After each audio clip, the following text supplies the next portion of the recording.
And I don't think malls are going to go away. People still need somewhere to go, but they do have to evolve.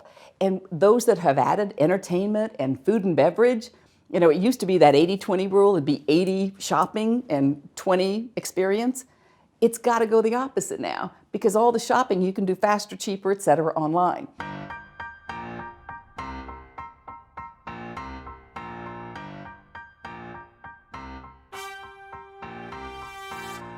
There's a retail apocalypse occurring in America. Malls are shuttering, brand names are going bankrupt.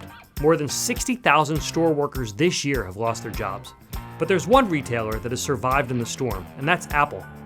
Under the leadership of former Burberry CEO Angela Ahrendts, Apple Retail experienced 18% growth last quarter and is remaking its nearly 500 stores to cater to the customers of tomorrow. Angela stopped by LinkedIn to talk about what sets Apple apart and what comes next. Angela, thank you so much for coming. I think when people think about Apple, they often think about devices, they think about the design, but half of the employees at Apple actually work for you in retail, 67,000 people. One of the most fascinating parts is that these are people who don't leave. You've got something like an 85% retention rate. In retail, that's unheard of. Normally it's 20%. Would you talk a little bit about how you manage to keep people, what makes them come to Apple and then keep working for Apple? Yeah, it is a massive part of the secret, and it's actually interesting. In the U.S., it's an 88% retention rate on full-time employees, which are about 2/3 of the team. And I think the great news is, I think it's a combination of things. I think that there's Apple's values that Steve and Tim carry on, right? The real, true values of the company, and I think that's a big part of why everybody joins.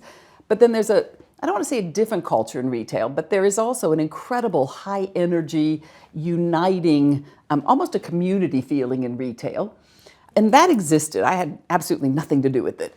All I wanted to do when I came in was make sure that they had a voice and they knew they were being heard, one.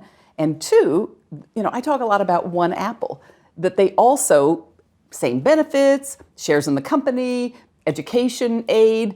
You can't talk about one Apple and have everybody in it together. I always say, do what you say you're going to do. So, we very early on started making some of those changes. So I think it's a whole combination. But above and beyond anything else, too, I think it's just connecting with them. We're all humans, and everyone needs to connect, not just on the device. And so I started doing videos a couple years ago. Every week, a 3-minute video, 3 thoughts in 3 minutes or less. Kind of that's what the best YouTube videos were. And just connecting with them and sharing with them. And the fun thing is, they all now do videos. They start sending their stories and things back. So now we're actually creating another platform just to put everybody's stories on. And I just, it's basic. It's not rocket science. I think just connecting. There's a massive difference between saying it's basic, and yet you look at other retail operations where you do have 80% of people are churned out.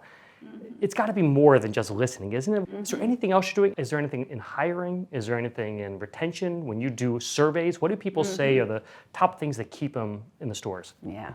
So honestly, I think a little bit of all of those. So we did put in the last couple of years, we've always done what's called net promoter scores, right? Customer satisfaction. But what if we actually put that in for employees? And they actually got to share with us every quarter how they're feeling. And it's interesting because the ultimate question is, would you recommend to your best friend that they come and work for Apple? We do look at that as well. And then again, they know that they're being heard. We've launched a couple of other platforms, if you will. One was called Share Your Ideas. You're on the front line. How many times do you have a job where you're like, if someone would only listen and give me something simple? So they were able to send in, we're actually evolving that platform now because we've not been able to handle the 5,000 ideas a month.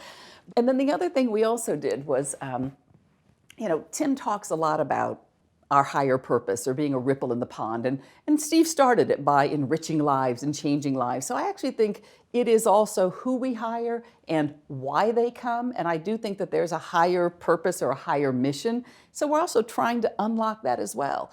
And we did one of the largest crowdsourcing across all 67,000 on what we called kind of turning ourselves inside out.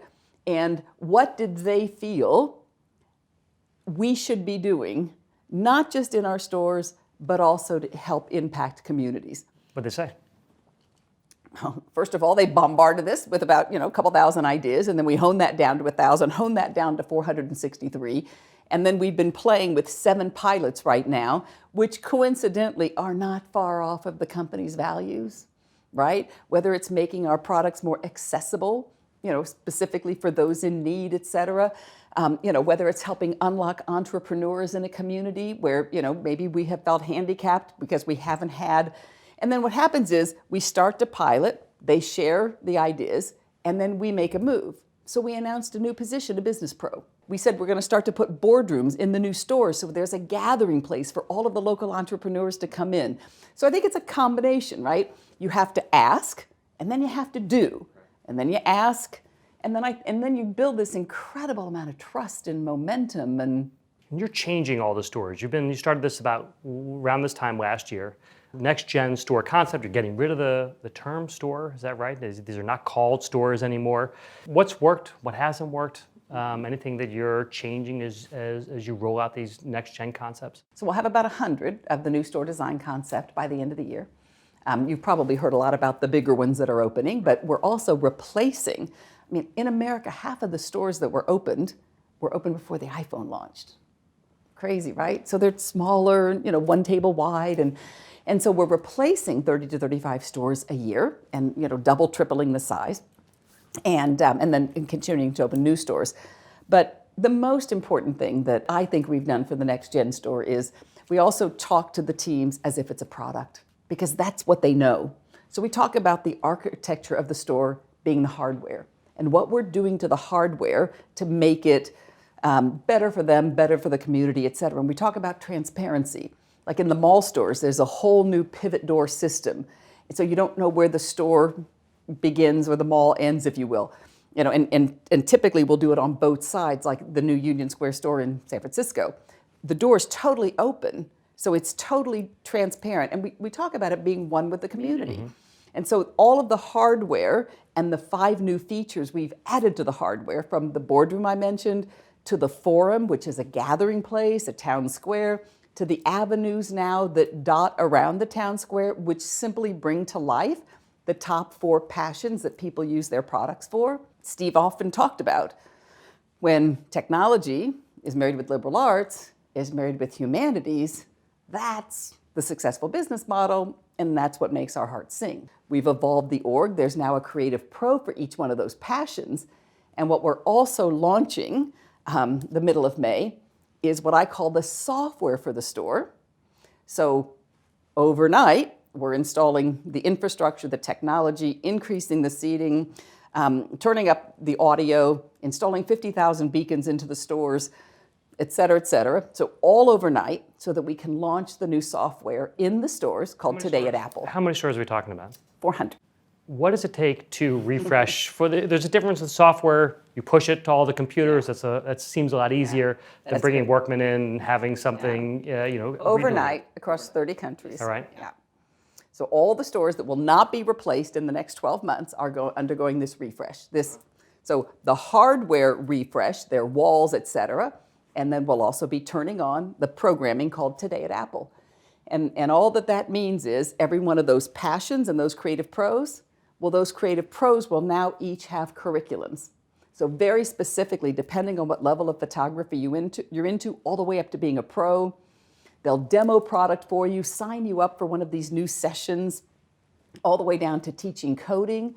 We've been piloting the Swift curriculum in 54 stores. We will now teach the first module of the Swift curriculum in all 500 stores.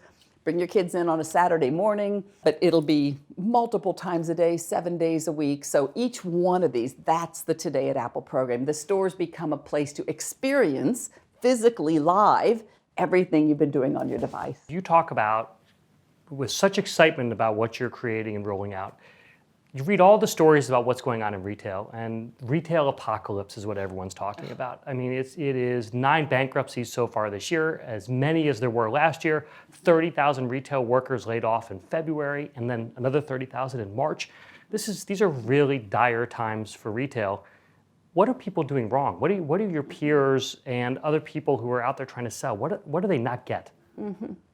I think, again, there's all different levels of retail, so it's hard to glom everything together as one, right? And then there's mall retail, there's, big city retail, and we play in both, and a lot of our new growth is coming from those top 100 cities in the world, and a third of those we don't have stores in yet, right? So that's a separate business strategy. The stores we're replacing, many of them are in the malls.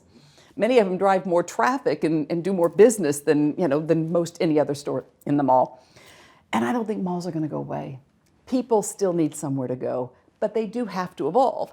And those that have added entertainment and food and beverage, it used to be that 80-20 rule. It'd be 80 shopping and 20 experience. It's got to go the opposite now, because all the shopping you can do faster, cheaper, et cetera, online. And so that's all we're doing is, and for us, it's not even just an experience. If we all believe everything we read, we know how automated the world's going to be in the next, 5 years, 10 years. We actually believe that it's going to swing back to the creative arts. And, we already know what they use their devices for. And that's why those 4 passions are dropping down.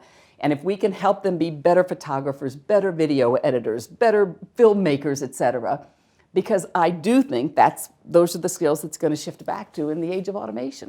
Great. Well, thank you very much. Really appreciate it. Thank you very much.